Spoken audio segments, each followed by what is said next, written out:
ini hanya untuk mereka yang punya logika. Bagi yang tidak punya logika, skip aja. Jerings terus bikin rame. Dia menantang Bunga Citra Lestari, Sarah Filoid, dan Bintang Emon. Jerings menuduh para artis yang mengumumkan diri mereka kena COVID-19 melalui medsos itu sebagai mengada-ada. Dia bahkan menuduh mereka dibayar. Saya tidak sepenuhnya paham mengapa Jerings harus begitu. Mungkin karena dia memang percaya sekali dengan teori konspirasi bahwa sebenarnya mewabahnya COVID ini adalah hasil kerjaan kekuatan-kekuatan raksasa yang mau jualan obat. Saran saya sih pada Jerings sebaiknya dia menahan diri. Saya paham bahwa banyak pihak yang mungkin marah dengan kondisi pandemik yang berkepanjangan yang memang menghancurkan banyak sendi kemasyarakatan. Tapi apa perlunya menuduh para penderita COVID sebagai orang bayaran? Wabah COVID ini real di depan mata.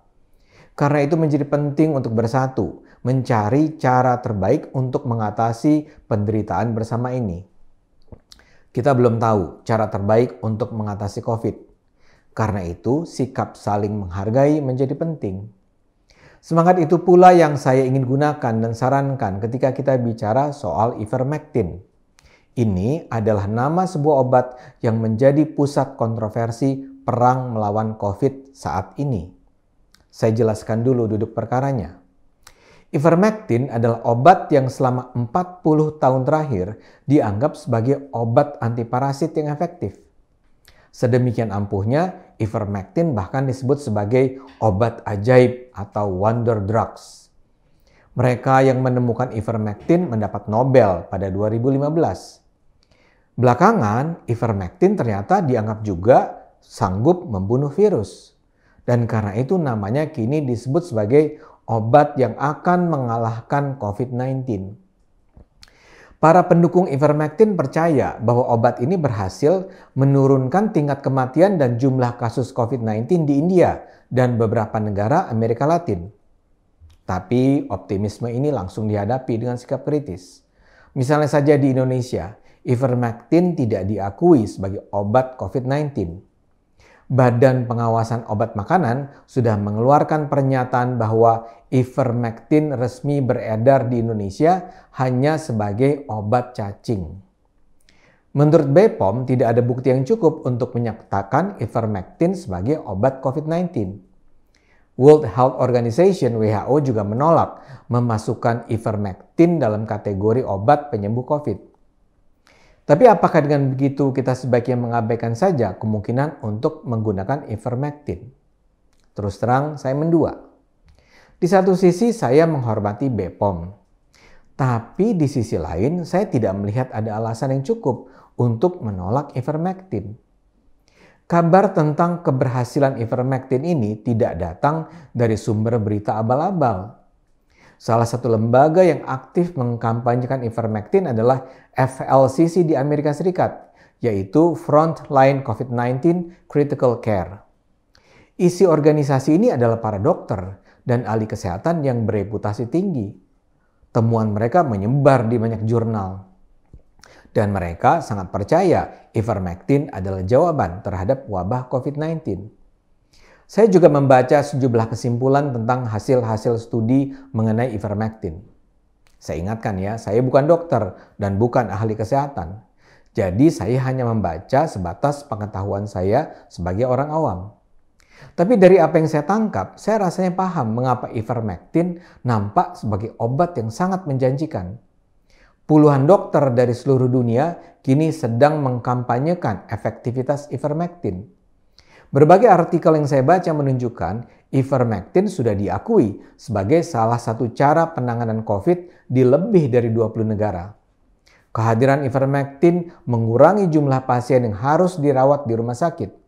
Misalnya, ada data yang menunjukkan jumlah pasien yang harus dirawat di rumah sakit sebuah negara bagian India menurun dari 95% tempat tidur menjadi 70% dalam 10 hari.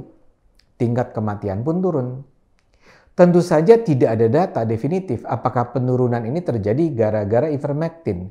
Bisa juga karena penguatan lockdown dan pembatasan mobilitas penduduk. Namun karena pola ini berlangsung berulang-ulang di banyak negara, layak dipertimbangkan bahwa ivermectin adalah salah satu faktor yang menyumbang. Ada pula berita tentang apa yang terjadi di negara bagian Tamil Nadu, India. Gubernur yang baru terpilih di sana menolak penggunaan ivermectin sebagai salah satu protokol penanganan COVID-19. Nyatanya terjadi peningkatan kembali kasus COVID-19 di sana setelah sebelumnya sempat rendah ketika ivermectin digunakan. Bacaan lain juga menunjukkan bahwa ivermectin bisa berfungsi bukan hanya sebagai obat dalam fase pengobatan, tapi juga pencegahan.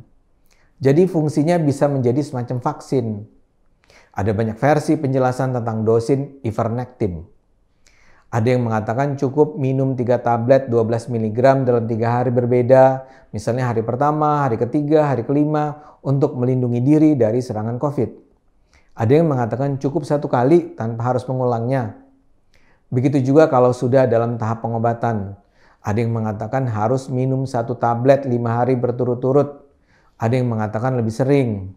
Dan terlepas dari mana yang benar, yang terpenting bagi saya adalah nampaknya ivermectin berpotensi untuk membantu penanganan COVID.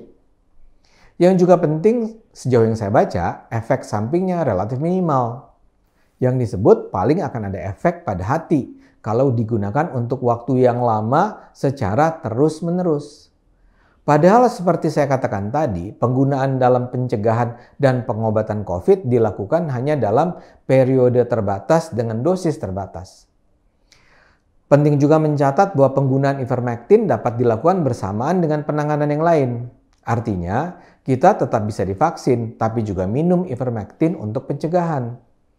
Begitu juga saat dirawat setelah terkena COVID misalnya, kita tetap bisa minum obat atau vitamin lain yang disediakan dokter, dan pada saat yang sama kita tetap minum ivermectin. Setelah mengatakan itu semua, saya merasa kita tetap harus menghormati pernyataan BPOM. Sebagai badan yang bertanggung jawab mengawasi obat, wajar sekali kalau BPOM harus berhati-hati. Tapi kalimat mereka sebenarnya juga tidak sepenuhnya tegas menolak ivermectin. Kalimat mereka adalah diperlukan dukungan ilmiah lebih lanjut untuk menyertakan ivermectin dalam terapi COVID-19 di Indonesia. BPOM juga mengakui bahwa ada indikasi bahwa ivermectin membantu penyembuhan. BPOM juga menyatakan bahwa dengan resep dokter, ivermectin bisa saja digunakan sebagai salah satu terapi COVID-19 dengan protokol dari pengobatan COVID-19. Kalimat-kalimat itu menurut saya sungguh layak dikeluarkan oleh BPOM dan menunjukkan bahwa ivermectin diakui berpotensi membantu penyembuhan. Begitu juga dengan Lembaga Kesehatan Nasional Amerika Serikat, National Health Institute, menyatakan bahwa tidak ada cukup bukti untuk merekomendasikan ivermectin. Tapi juga tidak ada cukup bukti untuk menolak penggunaan ivermectin untuk mengatasi COVID. Jadi Anda bisa lihat kalimat-kalimat yang digunakan tidaklah tegas. Karena itu dalam pandangan saya, ivermectin sangat perlu dipertimbangkan. Faktor-faktor yang ada nampaknya condong mendukung penggunaan ivermectin. Pertama, harganya murah dan terjangkau.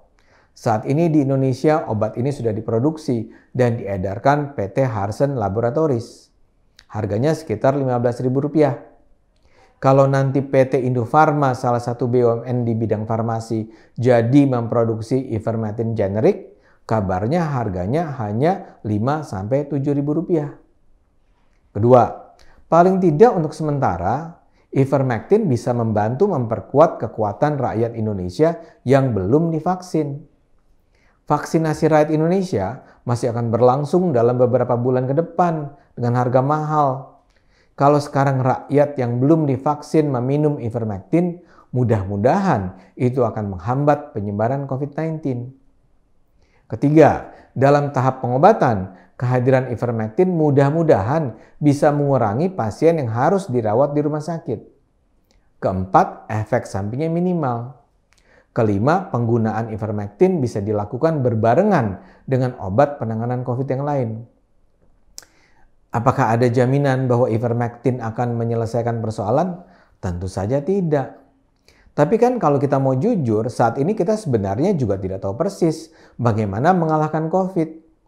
Bahkan vaksinasi pun ternyata tak menjamin kekebalan tubuh menghadapi virus. Jadi selama memang kita tidak melihat kerugiannya, mengapa kita tidak mempertimbangkan penggunaan ivermectin? Nothing to lose kok. Sebagaimana saran saya pada Jerings, daripada saling serang, kenapa kita tidak saling bekerja sama untuk memenangkan perang melawan COVID? Mari terus gunakan akal sehat, karena hanya dengan akal sehat, bangsa ini akan selamat.